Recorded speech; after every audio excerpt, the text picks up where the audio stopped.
Well, good afternoon. I am Sherry Naudine, owner of Collegiate Sports Advocate, and this is the first time I've done a different type of podcast where I'm interviewing a student athlete that was not a collegiate sports CSA athlete. So I want to introduce Amelia. So please take it over.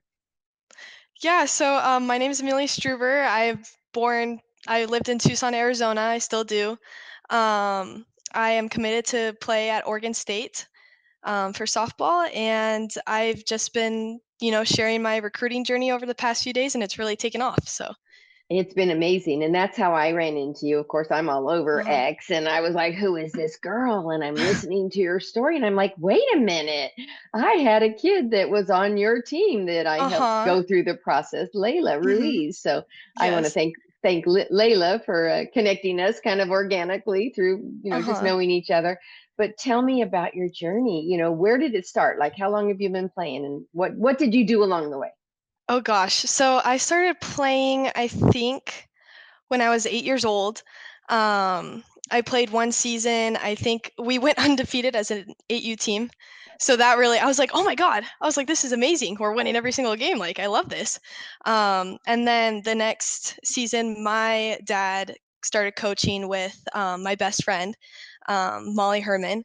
And ever since then, we've been inseparable, been on the same club team forever. Now she's in the Arizona Rising program with me, but just on a different team. But um, along the way, once I started like realizing that I wanted to play in college, started going to camps in 8th grade. Um, I went to I think 21 camps total, which is Wow. a lot more than most. Mhm. And So you'll I be just really, surprised. It's pretty normal, but yeah, surprisingly, that they yeah. go to I mean, that many camps.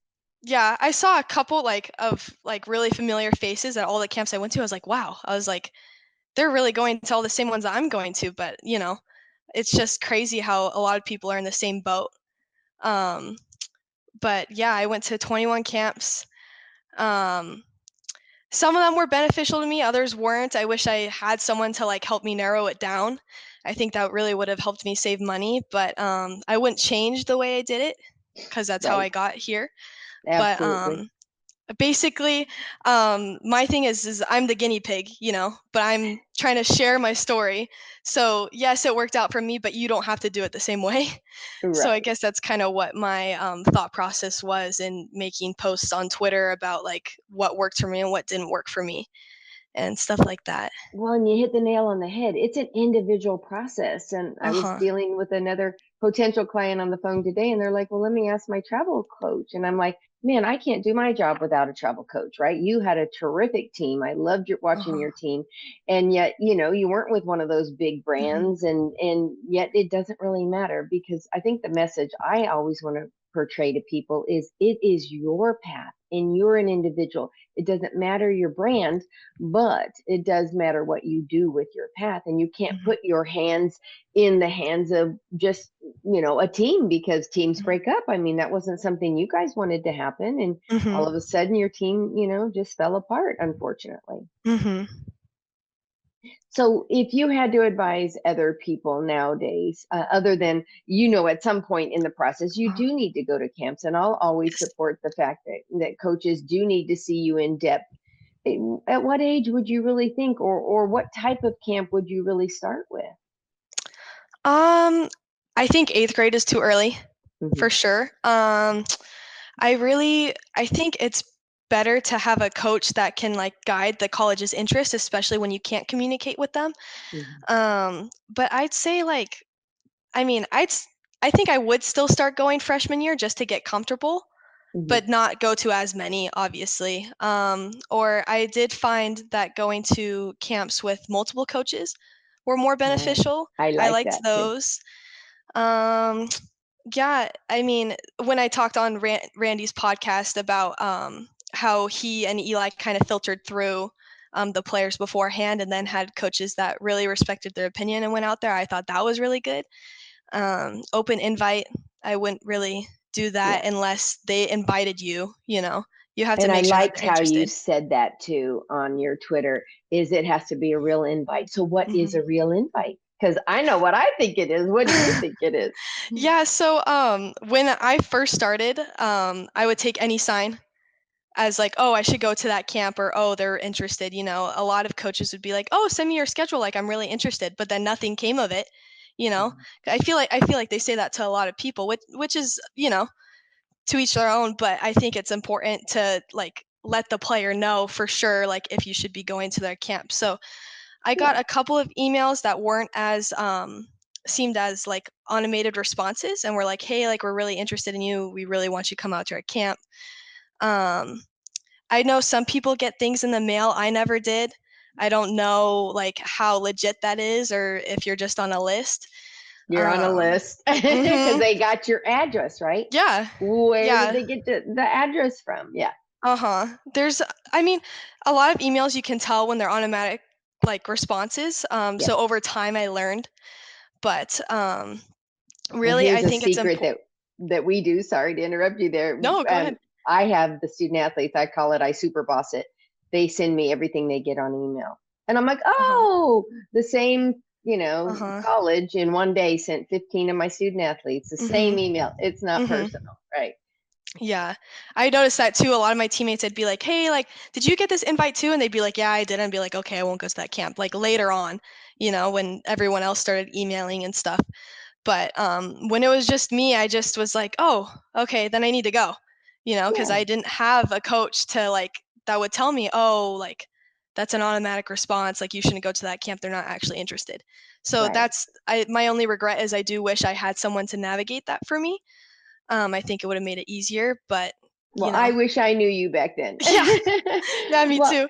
and that's something that, we try to do as a company. We try to educate everybody, but I'll tell you, every 6 months, the recruiting process changes. One of my biggest challenges is, I'll have parents go through the process and they absolutely loved it and they want to reach out. Everybody wants to get in recruiting, everybody wants to help you, but they've had one experience, or they've Mhm, had 10, or they've had 15. And then it changes. There's, one advertisement going out there. Some guy is starting his fourth club that we've all known, and his mhm, experience is from 10 years ago. It's mhm, not relevant today. And so, mhm, this is a $37 billion business, sports for youth. And that's according to the Time magazine. I don't make up those numbers. And it's really, really hard to navigate. And that's what got me all fired up to get into the business 10 years ago. And I look back at my business plan. I do it every December. I go back and look at my 11 business plans I've written, and it's drastically different. I mean, I first went out the door with credibility and me knowing, most of the coaches in the country and the talent layer. It's completely different. I have a full-fledged system now. And mhm, we were on a TikTok live last night, and one guy asked, well, how do you tell? And I said, oh, I got a million things that I tell, but it's the college coach that dictates the offer. So from a legal perspective, I can't say, oh yeah, Mila, you are a D1 player. mhm, I wait and I get feedback from college coaches. Well, not all college coaches are going to give every coach the feedback because, mhm, one, I mean, I had a Big 12 school tell me something different than they told the head coach of a travel team because they didn't want to offend the travel team, and they want to keep relationships and they want other kids in the future. So, they're like, look, she's not going to make the cut, but hey, if you go over here or go over there, they'll be more interested. So I get that kind of feedback, but it's mhm, really hard. And I feel bad for the travel clubs. There's 51,000 registered travel clubs. They can't possibly all have a relationship with coaches. And I think I have great relationships, and sometimes they ghost me too, and I get mad at them, but it's all about being honest. What would be mhm. honest feedback to you from a college coach? I mean, an example for me was Stanford was my dream school for a long time.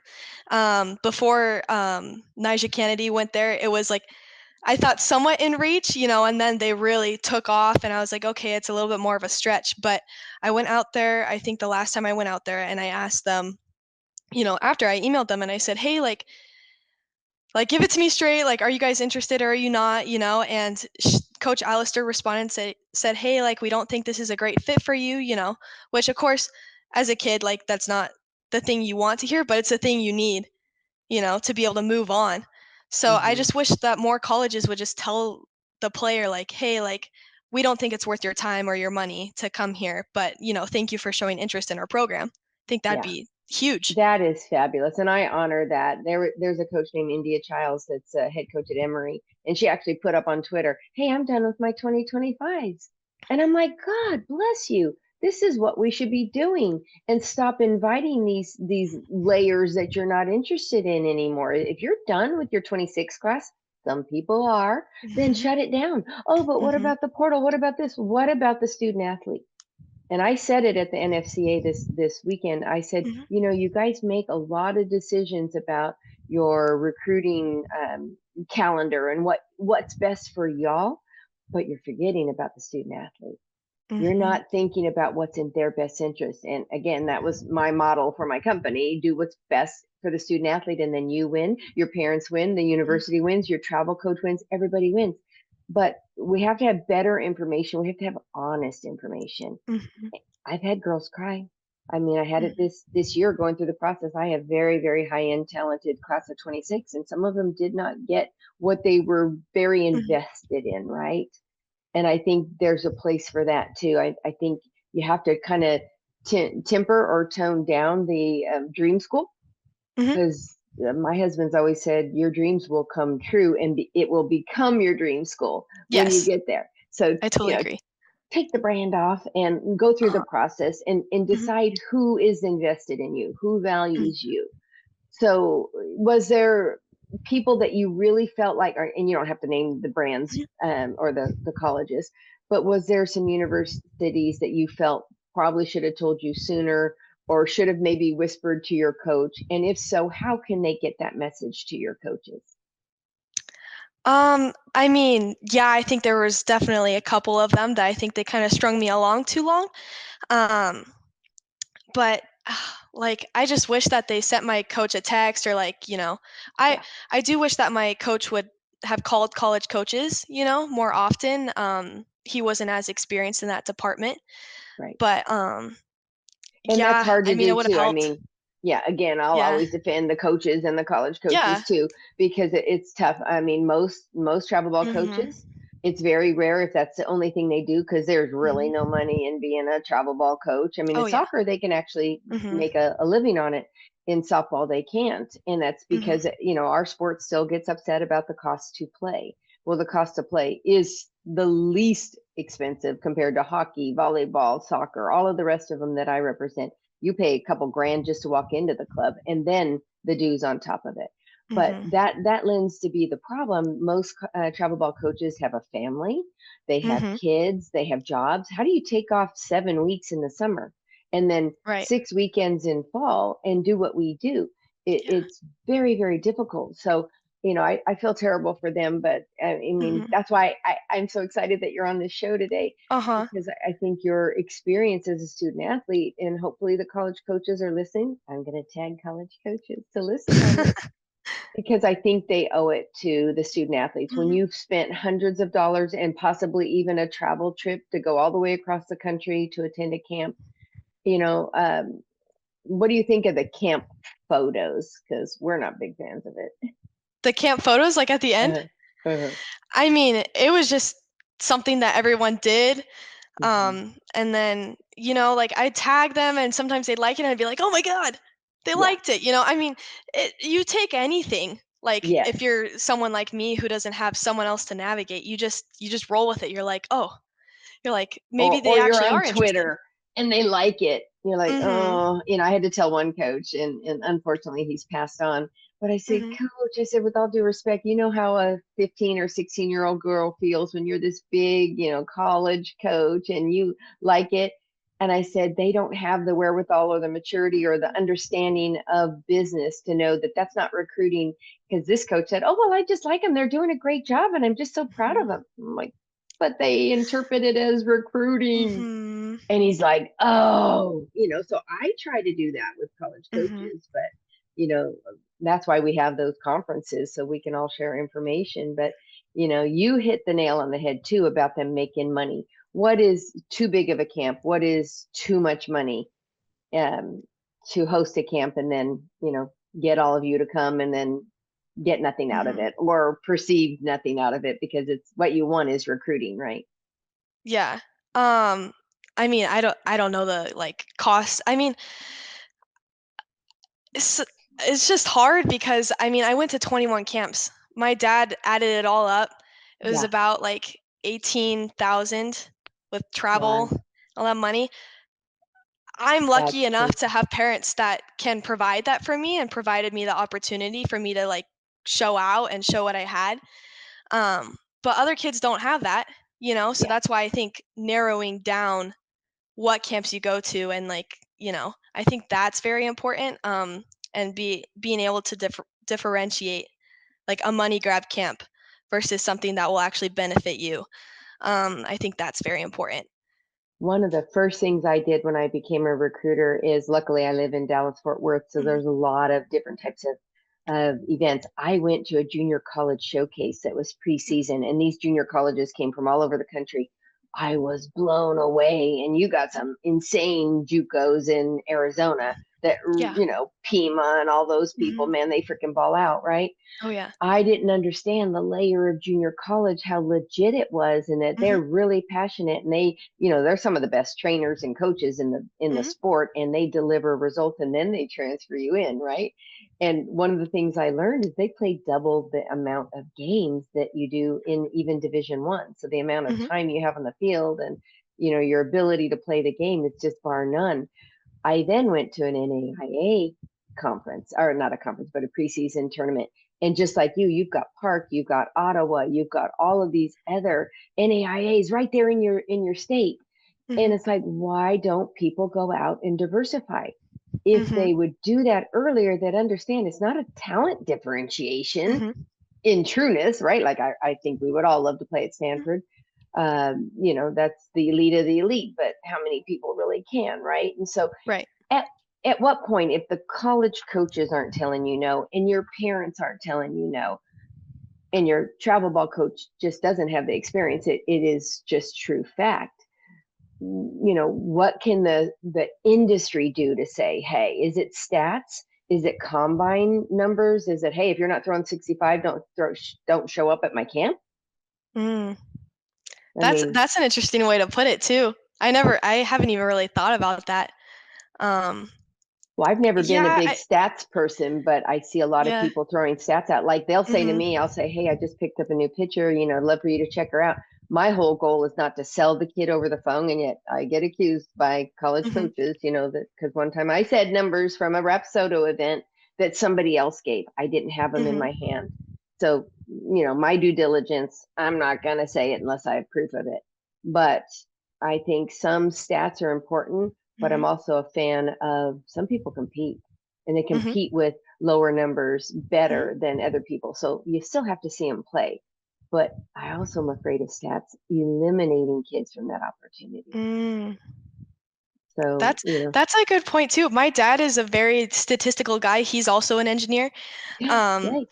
so Raytheon. he's yes, I know actually. because it's there in Yeah. Tucson. One of my Hmm. cousins works there and she's in the technology department. I wonder if y'all know each other. They might actually. I Yep. mean, I don't know. Um, that's so funny. Yep. But he's very into like stats and all that stuff. But at the same time, like we both agree, we're not robots. We're humans. Your ability to compete isn't just based off of numbers. I was talking to my batting coach, Brent Recon, Mhm. and he was telling me again how we're humans and not robots.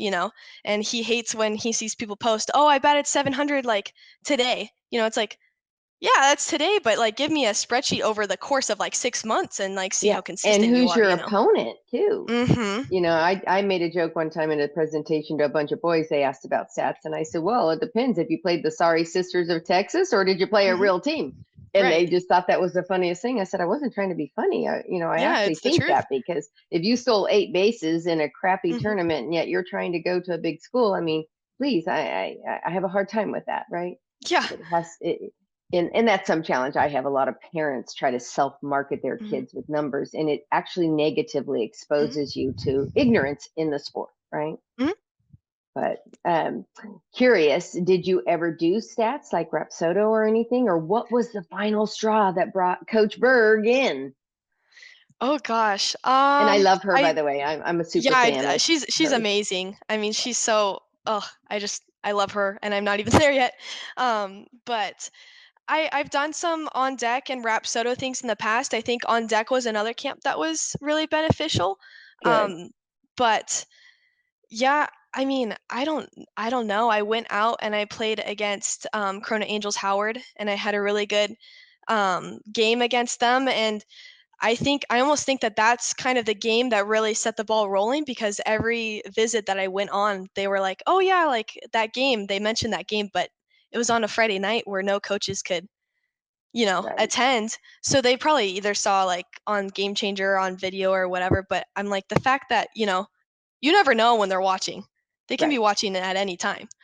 So that's something that most coaches referenced. Um, and then they came to come watch me after that, and I guess they liked what they saw. I wouldn't say that numbers really, you know, pulled them in or anything like that. So did you email them and invite them to see you play? How did the connection work?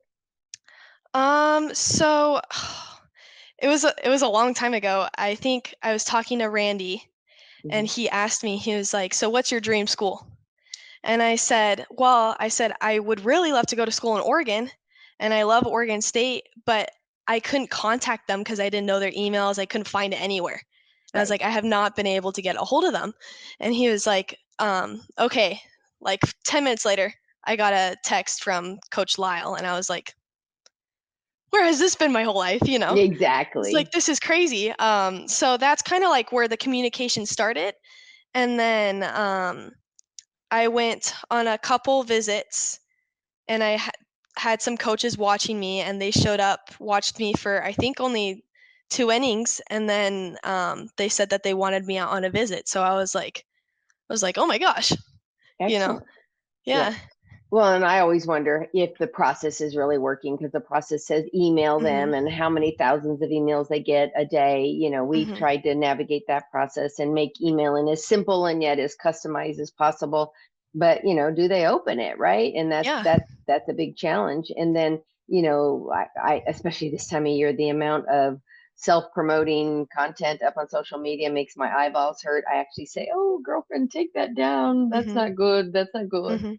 And again, people, it's hard to tell somebody to take something down. So we've always said, and we say it because we hear it from the college coaches, less live video is better. Mhm. And because it can, especially with pitching and things that are so Mhm. mechanical. I was a catcher trainer. I can immediately say, "Hey, your fingers are doing this. What are we doing?" Uh-huh. And I call it negative exposure. So Mhm. sometimes you give too much content to get negative exposure. So I always Mhm. wonder what it was. What was that one thing that took them over the edge? But you're Mhm. saying it was the connection that Mhm. Randy had the ability to pick up the phone and say, "Hey, I have a kid." Mhm. And I think that really matters. I've been very proud of my relationships over the Mhm. years. And yet I'll tell you, but they don't care who brings them the lead, right? They don't No. care who makes the Mhm. phone call. They care about finding the right fit themselves. Mhm. And you do too. And yet I see a lot of dicing. Well, my travel team did it, or my advocate did Mhm. it, or it's like, It's a guys, combination. yeah, it takes all of us. I always say, all hands on Mhm. deck. We're Oh going. yeah. Let's go. Yeah. And put yourself aside, because we're all going to Mhm. win when she wins, right? Because Mhm. everybody's passionate about helping. And like I said earlier, I mean, it is the hot topic right now is recruiting. Uh-huh. And everybody, I get tired of giving free advice, right? It's like, Mhm. man, I can give you free advice all day long, but do you take it and do you apply it? And then, Mhm. then what? Right? Because there's so many steps through the process. So, Mhm. what are your thoughts next? Like, I mean, you're headed off to college in a year. Did you already do signing day? I did, yes. Awesome. Awesome. Yeah. And then finish out Yeah. your high school season, Mhm. and will you play PGF or Alliance this summer? PGF, Okay, I'm good. pretty Well, then sure. I'll get to see you. Yeah, that's Yeah, exciting.